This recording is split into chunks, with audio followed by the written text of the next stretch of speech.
મિત્રો, આપણા શરીરની અંદર બે ફિલ્ટર આવેલા છે, જે આખા દિવસમાં લગભગ 180 લીટર જેટલું લોહી સાફ કરે છે. આ તમારી કિડની છે, જે તમે સૂતા હો ત્યારે પણ પોતાનું કામ ચાલુ રાખે છે. પણ દુઃખની વાત એ છે કે જ્યારે કિડની બીમાર પડે છે, ત્યારે તે કોઈ પણ જાતનો સંકેત આપતી નથી. શું તમને પણ તમારા લોહીના રિપોર્ટમાં વધતું ક્રિએટિનાઇન જોઈને ડર લાગવાનું શરૂ થઈ ગયું છે? શું ડોક્ટરે તમને એવું કહીને ડરાવી દીધા છે કે હવે ડાયાલિસિસ સિવાય બીજો કોઈ રસ્તો નથી?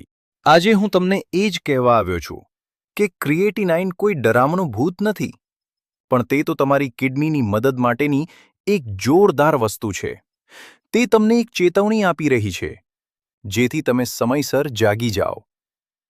આજે આ વિડીયોમાં આપણે જાણીશું કે તમારા રસોડામાં પડેલી એક સામાન્ય શાકભાજી તમારા વધતા ક્રિએટિનાઇનને કેવી રીતે રોકી શકે છે.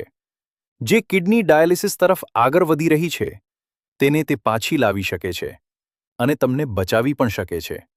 આ વિડીયોમાં આપણે એ પણ જાણીશું કે કિડનીની તંદુરસ્તી કેવી રીતે સુધારી શકાય, જેથી તે આખી જિંદગી સરસ રીતે કામ કરતી રહે. તો ચાલો, હવે મોડું કર્યા વગર આ વિડીયોને શરૂ કરીએ. નમસ્કાર મિત્રો, સ્વાગત છે તમારું ગુજ્જુ હેલ્થ ટિપ્સમાં, જ્યાં અમે વૃદ્ધાવસ્થાને વધારે સારી અને આનંદદાયક બનાવવાની વાત કરીએ છીએ. સૌથી પહેલાં આપણે એ શબ્દને સારી રીતે સમજી લઈએ, જેનાથી આજકાલ આખી દુનિયા ખૂબ ડરેલી છે. આ શબ્દ ક્રિએટિનાઇન છે. મિત્રો, આ કોઈ ઝેર નથી. આ તો તમારી માંસપેશીઓ કામ કરે તે પછી નીકળતો એક સામાન્ય કચરો છે. જેમ ઘરની સફાઈ કર્યા પછી કચરો બહાર નીકળે છે, તેમજ શરીરની અંદરની મશીનરી ચાલવાથી આ કચરો બને છે. હવે આપણી કિડનીનું અસલી કામ શું છે? આ કચરાને પેશાબ વાટે શરીરની બહાર ફેંકવાનું છે. પણ જ્યારે તમારી કિડનીના ગળણી જેવા ફિલ્ટર નબળા પડી જાય છે, ત્યારે તેમાં સોજો આવી જાય છે. આ ફિલ્ટર ખરાબ થવાને લીધે પેલો કચરો લોહીની અંદર જ જમા થવા લાગે છે. લોહીમાં આ કચરો વધવા માંડે. તેનો સીધો મતલબ એ છે કે તમારા ફિલ્ટર હવે બરાબર કામ નથી કરી રહ્યા. જ્યારે આ ગંદકી શરીરમાં વધે છે, ત્યારે આપણું શરીર અલગ અલગ ઇશારા આપવાનું શરૂ કરે છે. જેમ કે પગમાં સોજો આવી જવો, અથવા રાત્રે વારંવાર પેશાબ કરવા જવું પડવું, ચહેરા પર ભારેપણું આવવું અને આખો દિવસ થાક લાગવો. આ તેના મુખ્ય લક્ષણો છે. જો તમારી રિપોર્ટમાં ક્રિએટિનાઇન 1.5 કે 2 થી ઉપર બતાવે છે, તો આ સમયે દવાઓની સાથે ખાવા પીવામાં મોટો બદલાવ કરવાનો છે. સૌથી પહેલાં તમારે તમારા ખોરાક ઉપર જ ધ્યાન આપવું પડશે, કારણ કે આ જ સાચો રસ્તો છે. કિડની સુધારવાનો ઉપાય જાણતા પહેલાં એ જાણવું બહુ જરૂરી છે કે કઈ વસ્તુઓ તમારી કિડનીને ધીમે ધીમે ખરાબ કરે છે. આપણે હંમેશા દારૂ અને સિગારેટને જ ખરાબ માનીએ છીએ, પણ અસલી ગુનેગાર તો બીજી કેટલીક વસ્તુઓ છે, જે હું તમને જણાવીશ. સૌથી પહેલા નંબરે આવે છે દુખાવો મટાડવાની પેઇન કિલર દવાઓ. જો તમે પણ આવી ગોળીઓનો આડેધડ ઉપયોગ કરો છો, તો તે તમારી કિડની માટે ધીમું ઝેર છે. જ્યારે પણ માથું દુખે કે શરીર દુખે, ત્યારે તરત આવી ગોળીઓ ગળી જવાની આદત કિડની સુધી પહોંચતા લોહીના પ્રવાહને ઓછો કરી નાખે છે. તેનાથી કિડનીના અંદરના ભાગો ધીમે ધીમે મરવા લાગે છે. બીજા નંબરે આવે છે બજારમાં મળતા કોલ્ડ ડ્રિંક્સ અને સોડા. આ બધી વસ્તુઓમાં ફોસ્ફોરિક એસિડ નામનું તત્વ હોય છે, જે કિડનીમાં પથરી બનાવે છે અને ફિલ્ટરને તોડી નાખે છે. ફક્ત એક ગ્લાસ કોલ્ડ ડ્રિંક પીવાથી તમારી કિડની કલાકો સુધી ભારે તણાવમાં આવી જાય છે. અને આપણે તો રોજ ખબર નહીં કેટલી બધી કોલ્ડ ડ્રિંક્સ ગટગટાવી જઈએ છીએ. ત્રીજી વસ્તુ છે જરૂરિયાત કરતાં વધારે પ્રોટીન પાવડર લેવો. આજકાલ જિમમાં જતા છોકરાઓ શું ભૂલ કરે છે કે તેઓ વિચાર્યા વગર બહુ મોટી માત્રામાં પ્રોટીન પાવડર ખાવા લાગે છે. આ પ્રોટીન જ્યારે શરીરમાં પચે છે, ત્યારે તે બહુ વધારે કચરો પેદા કરે છે. આ કચરો સાફ કરવા માટે કિડનીને પોતાની શક્તિ કરતાં 10 ગણું વધારે કામ કરવું પડે છે. ચોથી વસ્તુ છે ખોરાકમાં મીઠાનો બહુ વધારે પડતો ઉપયોગ. મીઠું વધારે ખાનારા લોકો કાન ખોલીને સાંભળી લો કે મીઠું શરીરની અંદર પાણીને રોકી રાખે છે. તેનાથી લોહીનું દબાણ એટલે કે બીપી વધે છે, જે કિડનીની પાતળી નસોને ફાડી નાખે છે. એટલા માટે હવેથી મીઠું ખાતા પહેલા 100 વખત વિચારજો. 5મી વસ્તુ છે રાતની ઊંઘ પૂરી ન થવી. કિડની પોતાની જાતે રિપેરિંગનું કામ ત્યારે જ કરે છે જ્યારે તમે એકદમ ઘાટી ઊંઘમાં હો છો. જો તમે રાત્રે મોડે સુધી જાગતા રહો છો તો કિડનીને પોતાને સાફ કરવાનો મોકો જ મળતો નથી. તમે શરીરને આરામ નથી આપતા એટલે તમારા અંગો અંદરથી તૂટવા લાગે છે. હવે આપણે અસલી ચાવીની વાત કરીએ, જે કિડનીના બંધ દરવાજા ખોલી નાખશે. આ જાદુઈ વસ્તુ લાલ શિમલા મરચું છે, જેને અંગ્રેજીમાં રેડ બેલ પેપર કહેવાય છે. કિડનીના દર્દીઓ માટે સૌથી મોટી આફત એ હોય છે કે શરીરમાં પોટેશિયમ અને ફોસ્ફરસ વધી જાય છે, જેને રોકવું અઘરું બને છે. સામાન્ય રીતે આપણે એવું સમજીએ છીએ કે બધા જ ફળ અને શાકભાજી સારા હોય છે.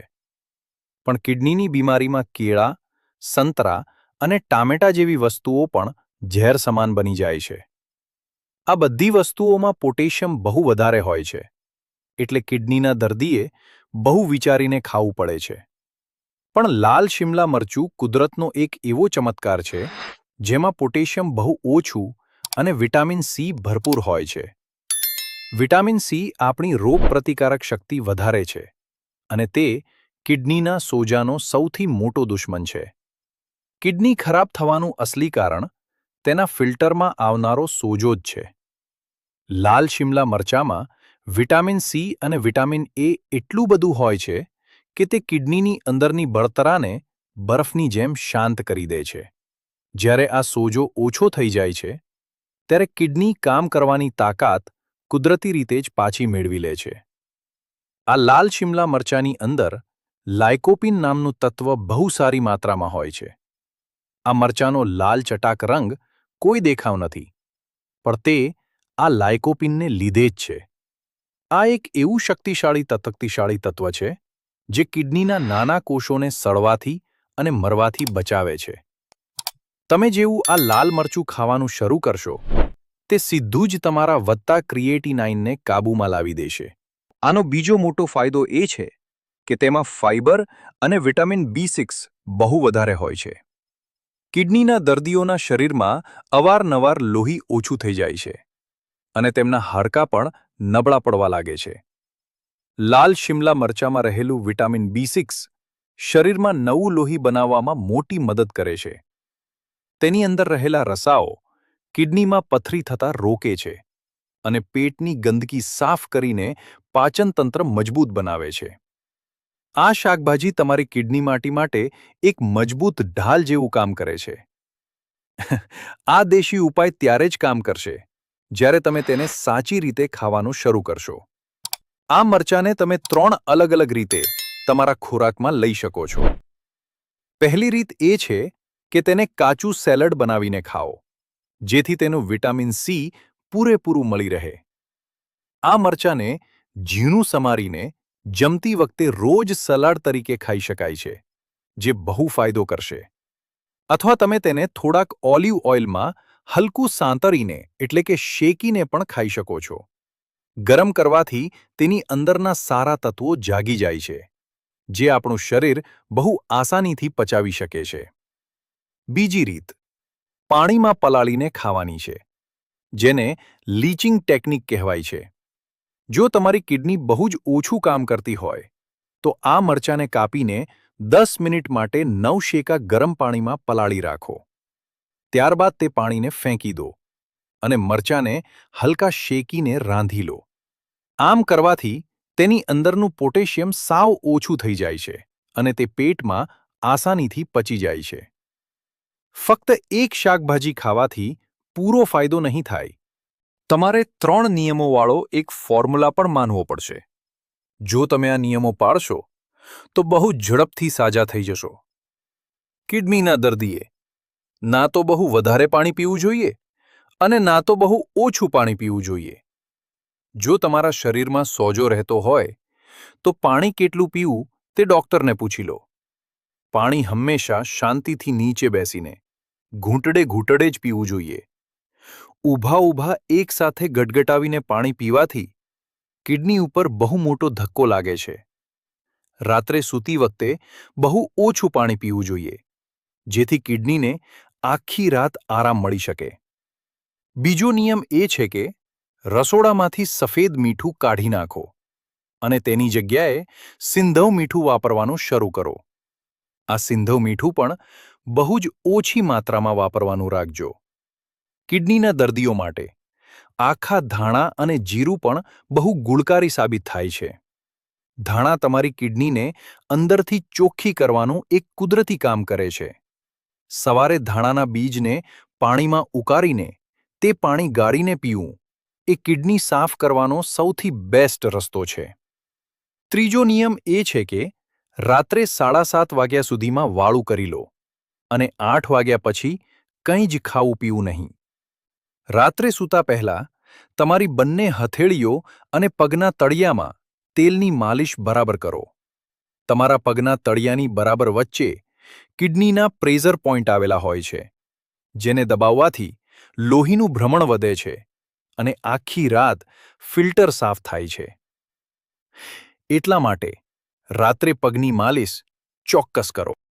આજનું નવું વિજ્ઞાન પણ એવું કહે છે કે કિડનીનું અસલી રિમોટ કંટ્રોલ તમારા પેટમાં છે. જો તમારા પેટમાં વર્ષો જૂની કબજિયાત હશે તો તે ગંદકી લોહીમાં ભરીને સીધી કિડનીને ખરાબ કરશે. લાલ શિમલા મરચામાં રહેલા રસા પેટના સારા જીવાણુઓને ખોરાક આપે છે, જેથી પેટ એકદમ સાફ રહે છે. જ્યારે પેટ સાફ રહે છે ત્યારે કિડની પરથી અડધો ભાર હળવો થઈ જાય છે. એટલા માટે જ કહેવાય છે કે પેટ સાફ તો બધા રોગ માફ. જો તમે તમારી કિડની બચાવવા માંગતા હો તો સૌથી પહેલા કબજિયાતની બીમારી મટાડવી પડશે. આ બધા ઉપાયો ત્યારે જ કામ કરશે જ્યારે તમે પૂરા નિયમ અને શિસ્તનું પાલન કરશો. હવે હું તમને એ જણાવી દઉં કે તમારે કઈ વસ્તુઓ ખાવાની સાવ બંધ કરવાની છે, જેથી કબજિયાત ન થાય અને શરીરમાં કચરો ન ભરાય. તમે બજારમાં મળતા પેકિંગવાળા ડબ્બાના ખોરાક, અથાણાં, પાપડ અને મેદાની વસ્તુઓ ખાવાનું સાવ બંધ કરી દો, કારણ કે તે સોડિયમના બોમ્બ જેવા છે.